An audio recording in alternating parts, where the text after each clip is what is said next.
I mean, it's so almost extraterrestrial to think about, quote, saving the planet. And if you said that to most people, they think you're just a crazy tree-hugging, lefty, liberal. Yep. And there's no relationship. But really, that's where we are.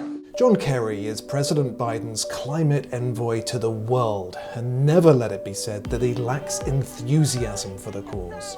Why is it that allegedly wise, adult human beings want to ignore science and want to ignore mathematics and want to ignore physics? It's a question we've been asking for years, and yet politicians like Mr. Kerry continue to take climate data out of context.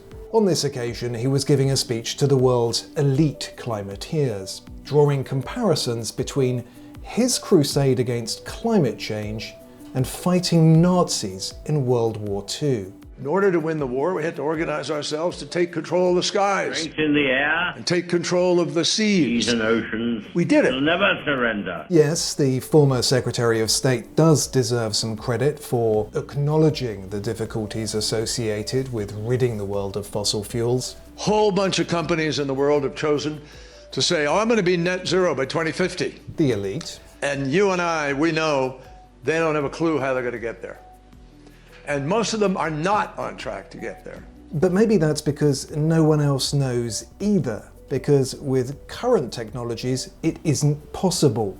That's certainly true of governments in the US and Europe, which have committed to zeroing out their CO2 emissions by 2050, but haven't implemented the policies or developed the technologies to get there. I'm convinced we will get to a low carbon, no carbon economy. We're going to get there because we have to. Since the 1800s, the world has warmed 1.1 degrees, and the idea is to keep it from rising another 0.4 degrees. So the target is to keep it below 1.5 degrees. But with China emitting 2/3 more CO2 than Europe and the US combined, even if all countries met their net zero commitments, the world would exceed that target. I am not convinced we're going to get there in time to do what the scientists said, which is avoid the worst consequences of the crisis.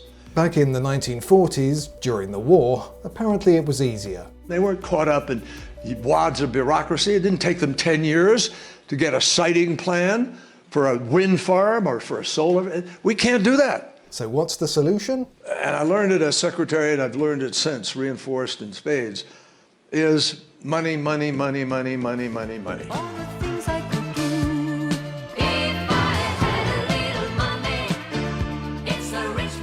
By which he means other people's money. And the key to that, one of the keys, is philanthropy. It's not the only key. To translate, government and financial institutions must make grants and low-interest loans to poor countries with no expectation of a financial return. We have to do it because we have to build the political consensus that allows all of us to go forward. This was the idea behind climate reparations to low-income countries that Mr. Kerry committed the US to at the UN's conference last fall in Egypt. Mark Carney knows this as well as anybody. We have to unleash the trillions of dollars for bankable deals. How do you create the bankable deals? You have to leverage. You have to bring people together to take first loss, to minimize the risk. All this, of course, goes a long way to explaining why the climate elites of Davos keep meeting resistance from the common folk who would bear the economic burden. No one wants to enlist in or pay for a war that its generals have no clue how to win, much less the means to do it.